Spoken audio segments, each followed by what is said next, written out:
Welcome back to the Black Swan Yoga Podcast. I'm Patsy Montoya here with my dear friend, Madeline Chen. Today, we are talking everything transitional, everything from transitional phases of life, transitions that we go through, and how we feel about it, tips and tricks to help us out through this journey.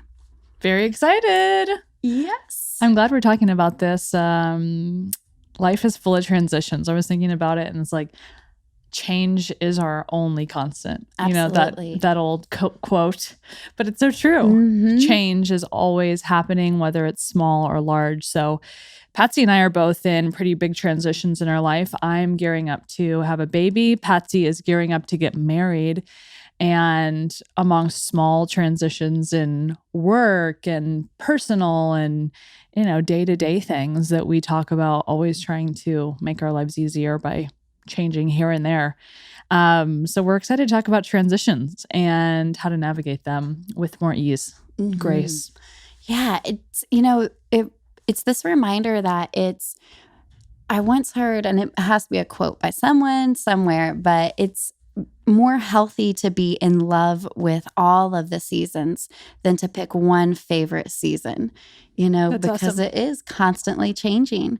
And how we deal with that, I think also comes back to that attachment. Am I so attached to this one phase of my life where I cannot move forward? That's so funny you said that. Our last episode was about Ayurveda. And I was thinking so much about, people identify with their favorite season or favorite color or some shit like that. But people are like, oh, are you a fall person? Are you a summer person? And that's like such an identity. I feel like it's a way to say like, I prefer to be active or I prefer to be a homebody or who am I? So it's so funny. I was thinking so much about how the doshas in Ayurveda, your characteristics can change with what season you most relate to. And I was thinking about that the last week or two of just like, who am I? What do I like? That's so funny. Yeah. Let's just have a little bit of it all and like everything and welcome it all in. Yes. And when we talk about transitions and change, I think one thing that can be inevitable is that they can be challenging, whether it's a positive change, like getting married and preparing for a baby, it's still very challenging. And then add in there, if this transitional period is actually one that might not be as positive or joyful in your life, then absolutely more stress comes along. Absolutely. Yeah. And I think that's really nice to find the balance between welcoming both sides of it, welcoming the challenge and welcoming the beauty, the gifts that sometimes are just Halloween costumed as challenge, but really they're lessons for us to grow. So, a gift can be something that comes easy or something that comes hard, whether we look at it a certain way. Right? Yeah. And I mentioned it a moment ago, but that attachment to what we've been working on or, assuming and expecting will happen can actually cause more grief, when it doesn't happen. And so maybe the practice of non-attachment is something that we could even say as number one. Okay, that's the end of the podcast. Just let go. Yes, that's really the only thing it's the number one thing. I was texting with a friend this morning. I'm like, what did you do with this situation? What did you do with that? How do I handle this? How do I handle that? And then she's like, you can't really plan for this. You just have to dive in. I'm like, oh yeah, let go. Oh my God, my mantra. Okay, again. Surrender. Yes, let go. Allow the process, the universe to take you and unfold the way it's supposed to. Absolutely. And trust. Trust. Really, I think that's so key. Really, they are the same thing. Surrender is trust. Yeah. Letting go is believing and having faith that things are going to be okay. They may be hard. They may be really hard. They may be easy. They may be really great. And it all ebbs and flows just like the seasons. So beautiful. It's so unique to the individual too. It's really, I love, Maddie is my go-to for wedding planning.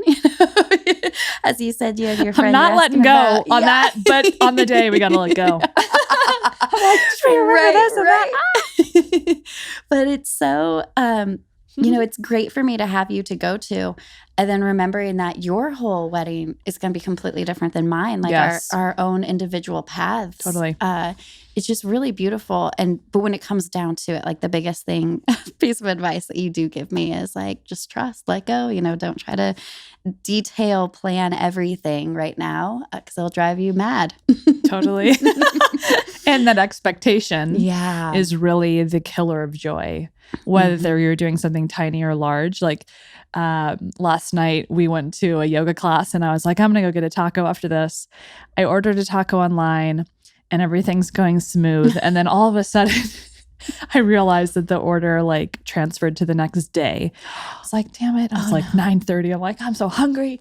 And I like call the place and they're like, sorry, you're going to have to pay twice. And I'm like, really? There's nothing you can do. They're like, you got to call a manager tomorrow. I'm like, all right. And I hang up and I'm like, damn, we just went to this yoga class. And I'm like, this is way more yoga trying to get my taco and not be pissed off about how it went than, being in this beautiful, sweet, sacred space of, peace. Right. But anyways, letting go is just so key. Like whether you have an expectation for how something small, like your dinner is going to go, right, or something really large of, a big life event, how it's going to go. I really think from what we've learned from the people we love and what we've experienced is, at the root of it all is surrender and release and letting go and trust. Yeah. Trust, surrender, letting go, and know that your process is so unique to you. So whatever you're feeling, whatever you're going through, whatever stress comes around this transition, like welcome that, and honor that it is for you. It is your path. And that's a really beautiful thing when we can, for me, it's been beautiful to let go of that need to compare. Like it's got to be like this path or like that, or, it's great to honor all of the transitions of life that brings you as an individual. Yeah, it's so true. Yeah. So I think when I think about transition and growth, impending growth, I really think for me it's so important to come back to awareness and mindfulness and become aware of what transition could look like for you. And what really are your kind of responses to new, whether it's a good new or a bad new, how do you react right away?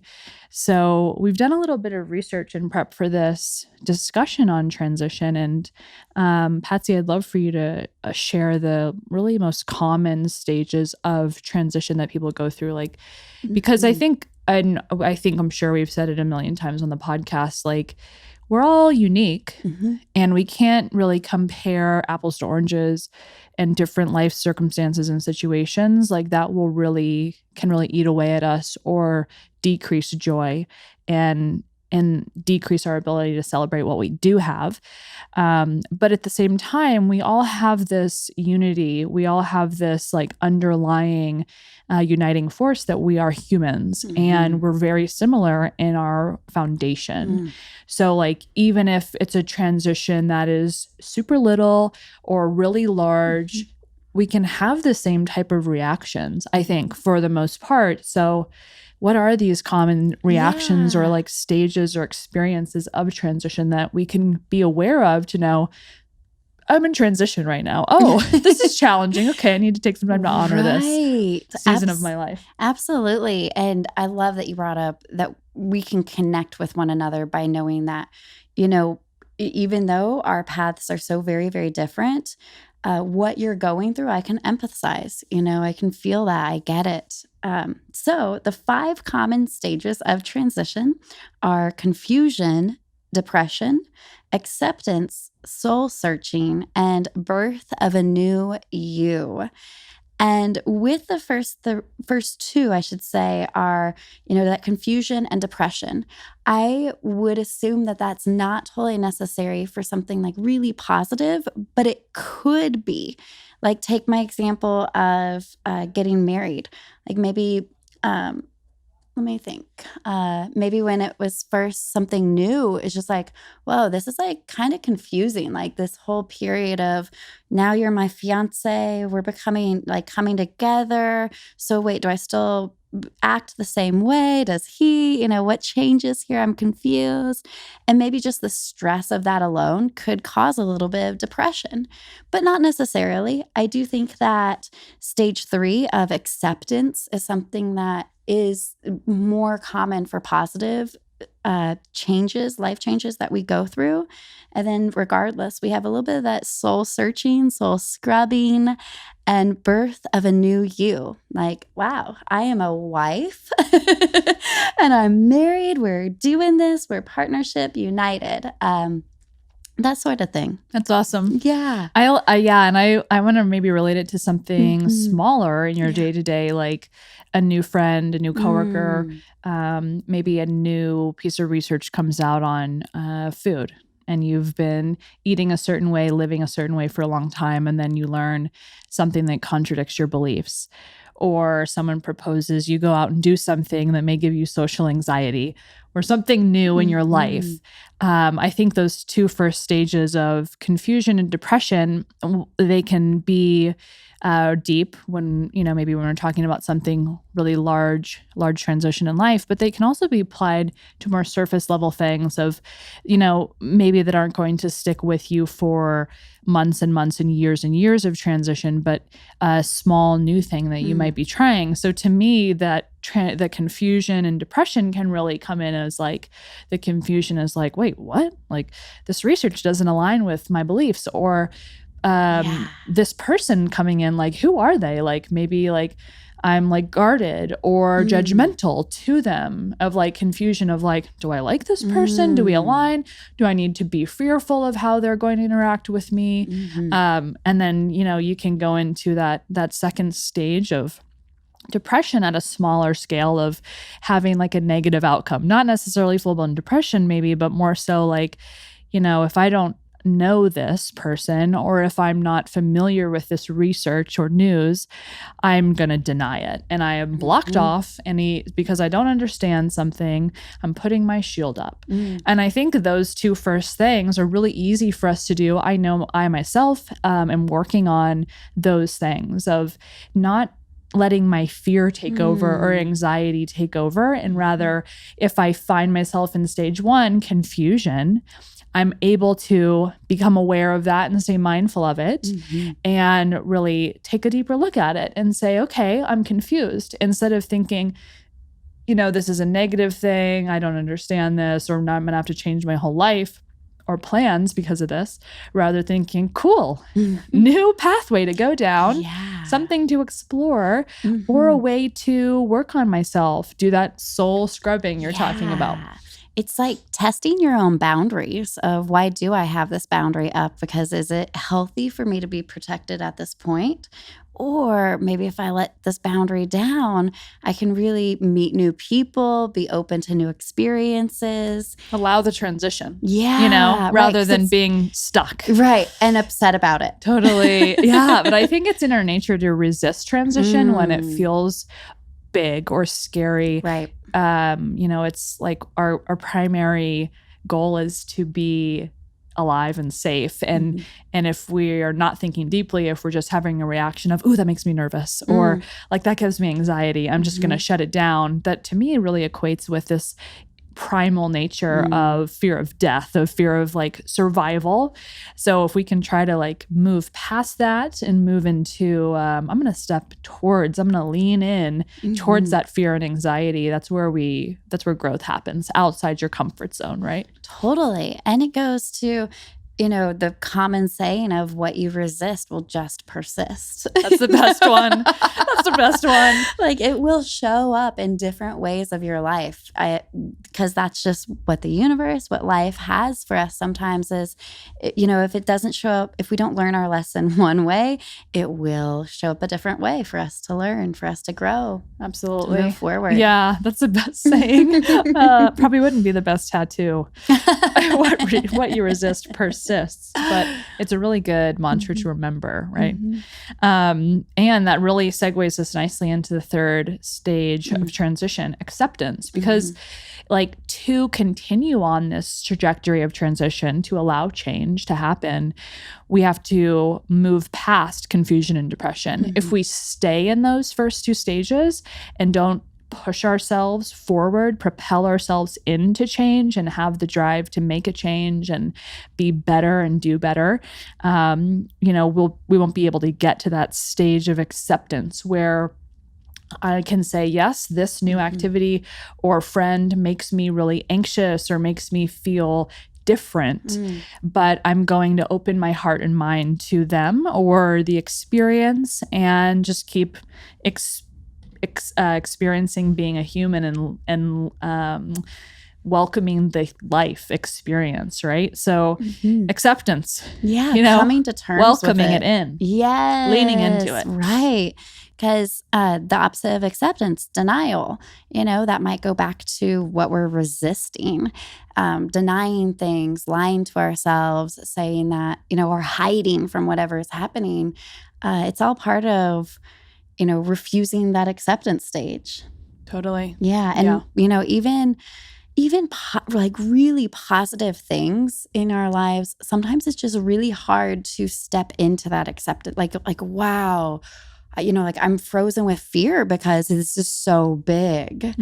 And so I think that these steps are really important, regardless of how you're saying, how big or small, and also what vibrancy they have of joy, sorrow, grief, all of the emotional scale, like the thousands of emotions that we have. Absolutely. And if it is a transition that is originally or is negative and not a good transition, you lose your job, you're broken up with, you are sick, you have an intense negative situation in your life, which we'll all have at some point in some way or the other, being confused, why is this happening to me? Depression, that feeling of like sorrow and sadness that you have to experience something like that. But then moving past that and realizing, I think there's so many beautiful practices in finding the silver lining in things and moving towards acceptance of, this sucks, but this is my reality. And how do I want to handle it? How do I want to move forward? I went through this phase in my life a couple of years ago where I was going around to all the elders in my family and asking them like their best life advice. And yeah, it was really weird. Well, it was really sweet. Okay, sure. It was really sweet and I got great advice. It was really strange. I started doing that a couple months before one of my grandmas died. I don't know why I started it. It was like we didn't know she was going to pass away. It was more unexpected. And I was like, I just have this idea. I got to do this. Wow. And it was like literally on Thanksgiving, I was like, Grandma, what's your best life advice? That night she had a heart attack. And then that's weird. All right, I am psychic like we've been talking about. What was her life advice? Anyway. We have to hear it. We have to hear it. Oh my gosh. So I have life advice from my grandpa that I want to share about this. This is kind of, oh God, we're going morbid now. Sorry. Death is a part of life, okay? It is. My grandma said, hope to die young. Oh, sorry. Wow. But I think she was like, having heart pains going that way. But she was awesome. She was super like blunt and straightforward and very strong. She's a Capricorn, really like super matriarch and just like dominant, really, really strong force of energy. But other than that, she always had really great life advice of along the same characteristics that she had of, being strong and putting your family first and all those types of things. So I think that's really beautiful. Enjoy your life, right? Yes, Yeah, totally. Absolutely. And, don't wait to do the things you want to do or to push yourself to have a transition. But anyway, so amazing. My grandpa's advice, which I was planning on sharing, much more PC and like, my grandpa's advice, not the same couple, different parents. So my father's dad says the best life advice is you never know what is going to happen in your life, what is going to happen to you, and it doesn't really matter. You may have a shit life, you may have a great life, like whatever happens in your life, that's not what matters. What matters is how you respond to everything. Yes. How you react to your life, your perspective on things. So with this acceptance piece of transition, that's where I really, go back to time and time again of empowerment. I may have a shitty hand dealt to me today, this year, or I may, have the world at my fingertips or somewhere in between. And that's where most of us are at. Right, a little bit of both, a little shit, a little gold. But whatever we have, like instead of just living in confusion or depression of victimizing ourselves, instead of blaming the situation or others, saying, yeah, I've had some really shitty situations happen in my life, but who do I want to be? Where do I want to go? And how can I get there? And I'm going to empower myself to propel forward in that direction. Yeah. And it's definitely easier said than done, but it really is all about your mindset at the end of the day. You could have a shitty hand handed to you, but your perspective of that shitty hand, the silver lining or how you're looking at it. Am I the victim, or do I have gratitude for whatever is coming our way? Yeah. And I think it's important too to recognize when we are in these ebbs and flows and we're in this really high state in life, to just like remember this feeling and to hold on to it and to take it with us when we're going through, the valleys, going through those tough times. Remember that feeling of like that high intensity of gratitude and pleasure and joy, whatever it is, that you can, almost like sprinkle those feelings into those times of sorrow to carry you through. Absolutely. And it'll carry you through to soul searching. Step number 4, accepting, once you get to that place, then you can do the hard work of soul searching or self-exploration, self-actualization. And I think this is the key for me when it comes to transition, developing self-awareness and mindfulness of my reactions and also my goals and values. This is the place where, it's the catalyst to move to the last stage of becoming a new you. This soul searching place may be the longest part of it. Maybe not, but probably is, like, who am I? And in this type of transition, how can I change old patterns? How can I rework the way I think about and react to things?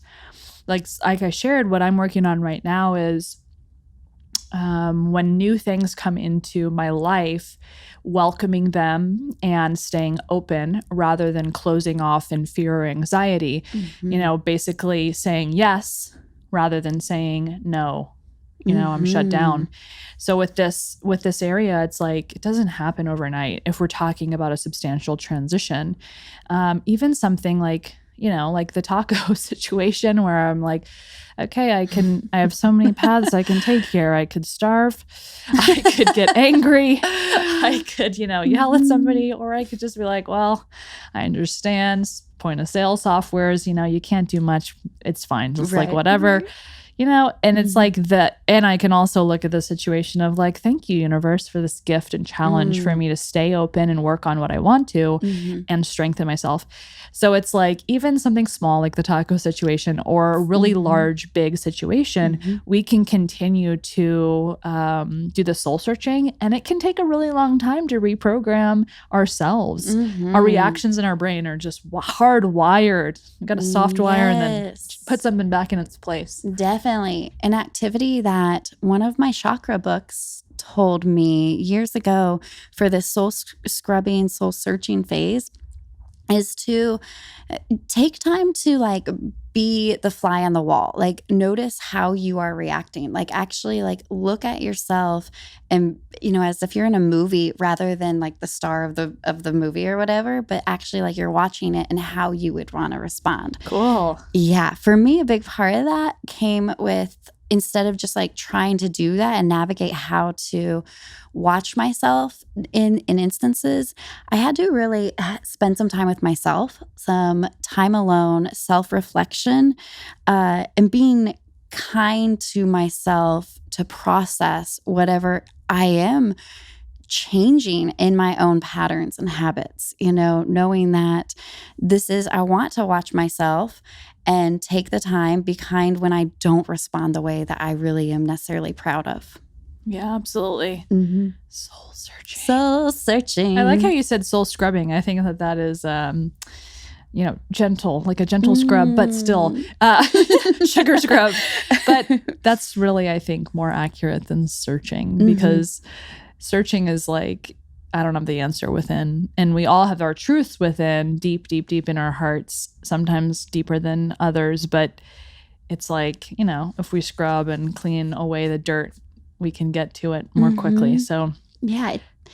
One tip I'm going to say too is that scheduled alone time, which might, as I was saying, like taking time with myself, and that might be my meditation, my yoga practice, my morning routine is huge. And when I can take the time for myself during these huge transitional phases, or small, whichever you look at it, or whatever's going on, it might feel counterintuitive to be alone and kind of do nothing for a little bit. But I think it's actually a really important tool for that soul scrubbing. Absolutely. So after all this work, birth of a new you. Da, da, da. Shinier than before, stronger and ready to take on the world. Oh my gosh. But I think like we're talking, I've been thinking about this transition thing. We're talking about transition in a way of an isolated event. But the truth of it is we're always in transition in our life. And I love how we're sharing these 5 stages of transition that help us to isolate the stages and isolate it into a process. Because for me, we'll always be in transition and have opportunities of growth. And what's really important is that we take the time to honor ourselves for the growth. So when you recognize that you've gotten to this place of growth, you have reacted with more peace rather than anger, or stepped into a discomfort out of your comfort zone and grown a little bit, or you've branched into this new identity of who you are, take time, just like you're talking about, essentially to just be. And it's not necessarily, it's like, you don't have to like go to, Paris to celebrate or something. It's just about being and taking a moment to honor yourself, recognize this new you, and then continue on and continue to basically step into the stages again of welcoming, when you're ready, welcoming new challenges. The constant cycle of change that will always go on with your life. And to go off of that, I'll say when you notice those changes happening in people around you, those positive changes that evoke a birth of a new them, to congratulate them on that. I remember a few months ago when I was really, I swear it's taken me years, and it's still something I'm working on actually right now, is my routine and, bedtime schedules, this type of thing. And a few months ago, I was deciding whether Chad and I would be living with roommates or not, and what that would entail. And Maddie looked at me and she's like, "Oh, but you've come so far." And it was just that like small sentence, because she knew that my routine would probably be shooken or shaken. Totally. Yeah. Oh my gosh. Oh. And I think about that often. That was a while ago. It was such a sweet sentence that, having a friend acknowledge my own efforts into myself, and that she's acknowledged like the birth of of the new me, was really enlightening for me to keep going. It was really like, it was such a simple sentence, but it was really a profound place for me in our friendship of, thanks, Maddie. Thanks for acknowledging my hard work. Yeah. Okay, honor yourself and your friends. Yes. And your family and the random guy in the street. Everybody. Namaste. Yeah. Definitely. Yeah, it's important, right? Yeah, I think with all of this, it's all about ourselves. Like this whole episode is your transition. But shit, what about everybody else? It's like if we operate in a silo of thinking like, the world revolves around us, that's when we get stuck and maybe we get stuck in acceptance, like a seemingly nice, good Right. place. But it's like if we push ourselves to look outside of ourselves and like check in with our friends or family, that's where growth happens. We're designed as humans to connect with other people and to work as a tribe. So it's like, I'm glad that you shared that, because honoring each other or uplifting each other in times of struggle is really everything, Being there for one another. Yeah. It's huge. Love you. We're holding hands. Okay. So let's talk about, some more tips or tricks. Like I shared that I'm, having a baby, and one of the stages of labor is called transition. And notoriously, the worst or most challenging part of labor, right before, you're about to push the baby out, you're fully dilated, maybe the most pain you're experiencing, your body can go into like convulsions and shaking and vomiting. Yay! It's going to be fine, you guys. Everybody does it. I mean, women. Yes. Yeah. But anyways, it's interesting that, that is termed transition. We're talking about life events, identity transitions. There's so many different ways we can even have a perspective on what transition is. Another word, transition, is common in the polyamorous community where you have multiple lovers. Transition is another term they use for breakup. So instead of breaking up or breaking off a relationship, they call it transitioning. And it's changing and evolving. And maybe you spend some time apart as friends. Maybe you come back together as friends or lovers, but you're changing your relationship. And that's really, I think maybe what we should all call that's breaking beautiful. up, break up. Oh, that's so hard. Break. No, ouch. It is like that. But empowering it with a word like transition is, makes it just different. And I think the same thing with something like birth, a notoriously, challenging situation, calling this challenging part transition, the change right before you're about to birth your child or meet your baby, become a parent and bring a new life into this world. There's going to be some, hardship. Yes. It's going to be challenging. Like transition, we can label it in these 5 stages and package it and understand it in this type of way. But the complexities that we experience in transition and all the different ways in our life are so deep and unique to us. Yeah. Like you're sharing, our experiences, all of ours, are going to be so different. I'm really glad you shared that memory of us talking about the roommate situation, because that connection and honoring each other and really seeing the people you love and care about gets us through hard times. Yeah. And I love that labeling that as transitional phase rather than, as you said, like this is the breakup, versus the transition, labeling it, calling it a transitional phase. That part of labor, like think about if it was called like the hard time, or like something like how fearful that would Hell evoke, and on earth. and just like how that could change the mindset, Totally. And then it's all about our mindset. 100%. And we are really in charge of that. We control that. And when we allow fear or stress to take the wheel and take over, that's when it does. Our focus becomes on this painful situation is just too hard, rather than, it's hard right now, but I'm transitioning. Yeah. And helping each other up, Yeah. When you are a human and you have moments of doubt, self-doubt and fear and decide to give up, or feeling like the victim, or just I can't carry it anymore, having people around you in your life or tips and tricks to help you continue on is everything. Huge. Everything. So tips, what do we got? What are some advice or things that you like to do you want to share? One of, I already said it before, but being kind to yourself is huge. Knowing and acknowledging I'm going through this phase.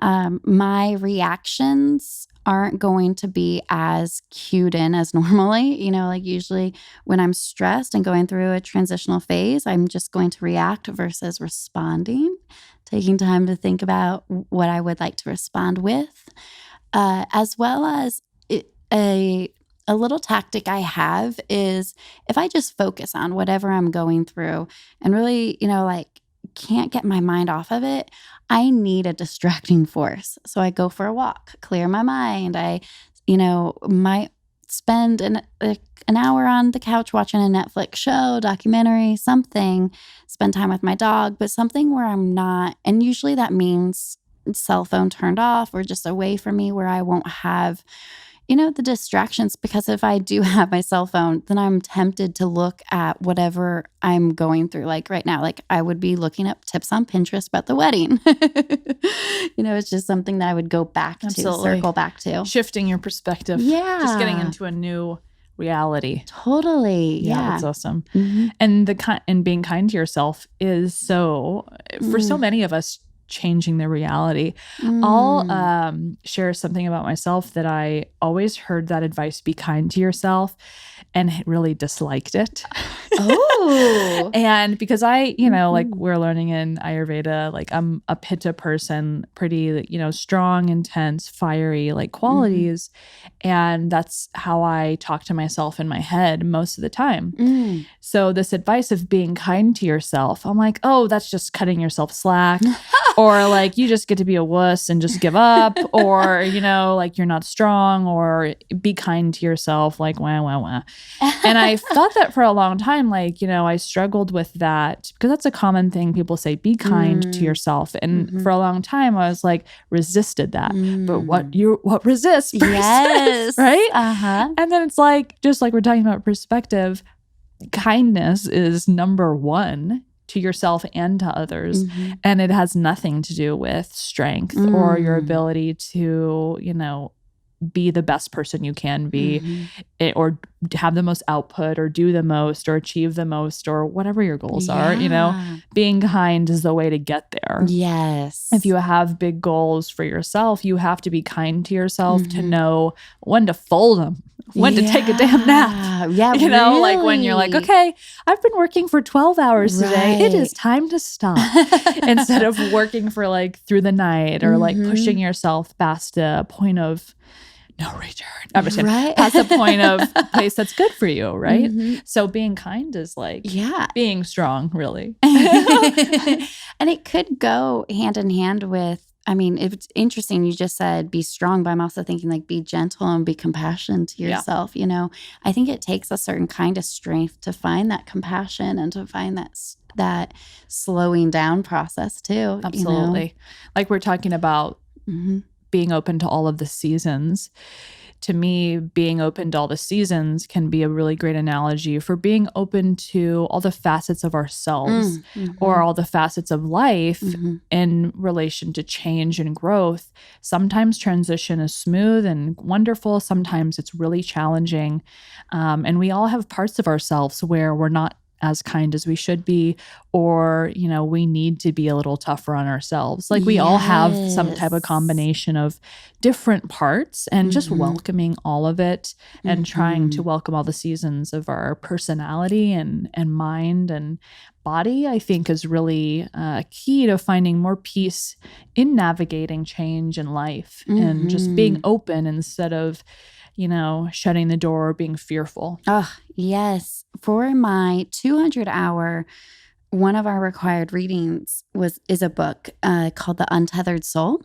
And the author speaks about having this roommate in our head. It's the voice in our head. The roommate, back to the roommate. Right. Oh, yeah, that's right. We'll always have a damn roommate in there. Oh, my God. Oh, that's funny. And it's all about how we talk to ourselves. Sorry for interrupting. I'm you're so LOLing, as always.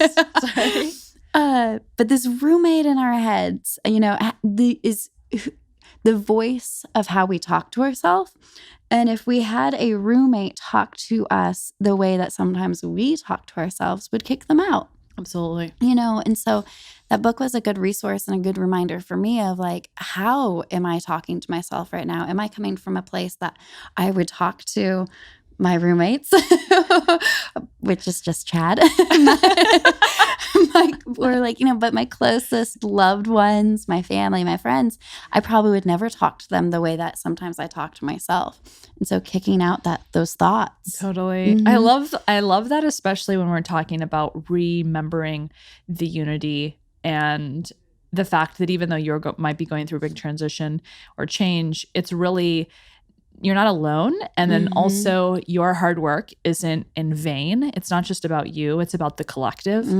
So when you think about yourself in that way of, I wouldn't talk to myself the way I would talk to a friend or a roommate, maintaining that mindset is so key, because if we change the way we talk to ourselves, we'll change the way we talk to everyone in the world and look at each other. If we're able to be kind to ourselves, we can be kind to others. Yes. And it goes like, it's almost like that same self-respect thing. When we respect ourselves, other people are going to see that self-respect and they're going to respect us. Absolutely. I think one of the tips I want to highlight that you shared earlier was this fly on the wall trick. Or thinking about, if you don't want to be a fly, it's up to you what type of bug you want to be. You could also be a bird, thinking bird's eye view, whatever. I like that. I like the fly. I'm like, I have so many eyes. But anyways, I think that is a life hack. I think that is a super great practice to have when we're in a challenge. If we're in a fight with somebody, or we're heated or offended or taking things personally, or, deep in this transition of feeling so alone, even then, take yourself out of it, put yourself above on the wall or flying above, and just try to look at it from a bigger perspective. I think I just wanted to re-hit on that. That's all we got to say about it. Thank you. Fly it's bug. Huge. Yeah. Because and also it helps me see, as you said, the bigger picture, but how I really am treating those around me when I take time to look at my actions, my words, and meditate on what I have said to other people, and again, myself. And you're saying when we're in these big moments, and you said a fight with someone else, but also a fight with ourselves in these big transitional moments. Sometimes it's, that confusion state of, fighting yourself of, I know I should do this, but maybe I should do that. I don't know. And then it's just like anger or, again, confusion. Taking that time to look at the bigger picture, see your responses, see how you feel, really notice, yourself again as like that being in a movie and watching yourself rather than just reacting. Absolutely. That's awesome. I think as well with the transition, we're talking as if these transitions are just falling in our lap. I think another key to transition is setting goals. Baby's in my lap, marriage, your husband's in your lap. Okay, we set these goals for ourselves, and achieve them. But sometimes transition comes unexpectedly, good or bad. But I think, another thing we could start talking about is goals, creating something for ourselves and stepping into that place of self-empowerment of the creator and the facilitator to grow.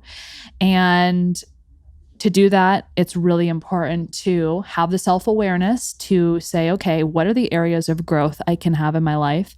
Because a goal could be something in society's eyes as big, like having a baby or getting married, or it could be something that only you are really aware of, like I want to be kinder to myself, or I want to stay open more, right?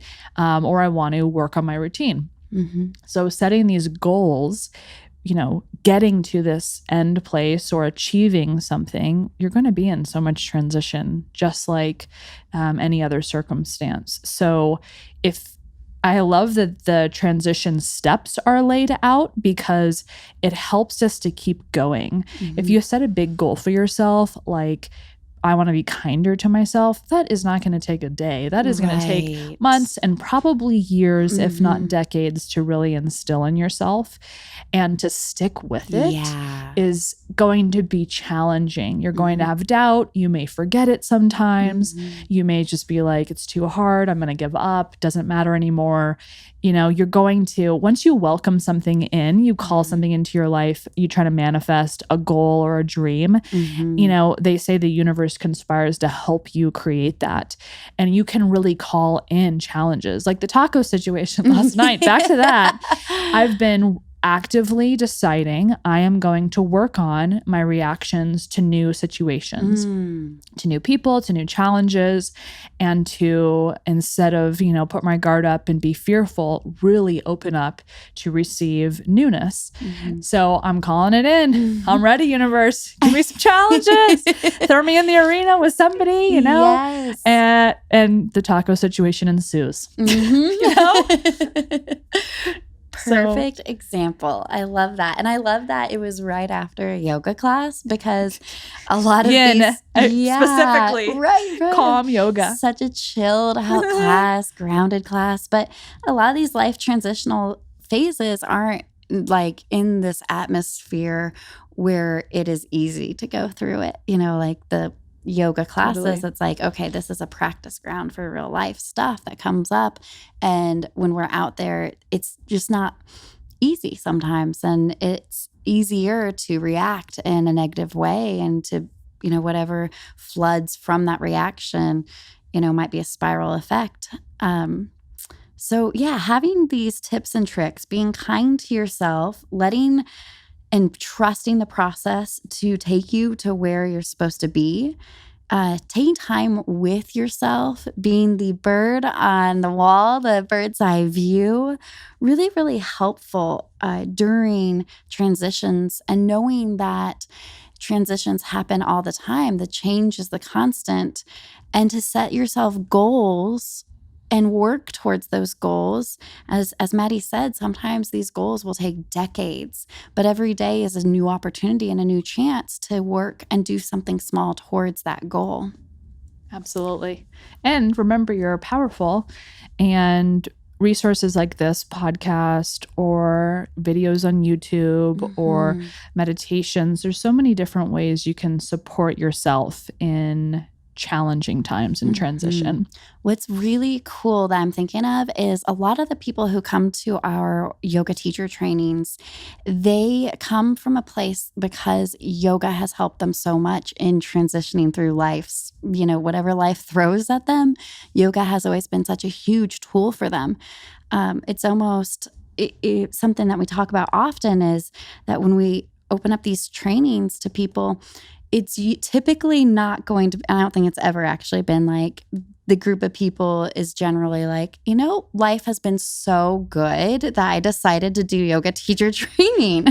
Absolutely. It's usually been like, easy peasy. Right. No. Like through the because ringer. We're all the same. Yeah. Because we all have had ups and downs. Yeah. And if you're able to open to them and stay strong and stay open to what life has to offer you, then you can continue to grow. Yep. And then they enter this yoga teacher training and they throw themselves into another whirlwind of transitional phase.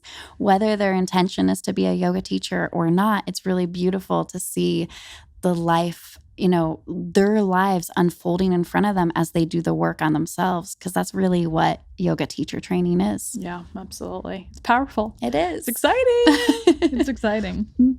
Well, thanks for all those awesome tips and tricks on transition. I'll remember those while I'm in labor. But Patsy said, I have to accept. I have to do some soul searching while I'm in here. Just listen to this podcast. Oh my God. We'll title the podcast Birth Meditation. Oh my God. Hilarious. Thanks. And thank you all for tuning in with us. We hope that this has helped you through whatever transition that you're in your own life right now, and to look at it as a transition instead of labeling it with whatever you want to label it with, and to do these exercises, to do the work, and to know that life is change, and your life is unfolding exactly as it should be. Trust, surrender, and let go. Yeah. Namaste. Namaste.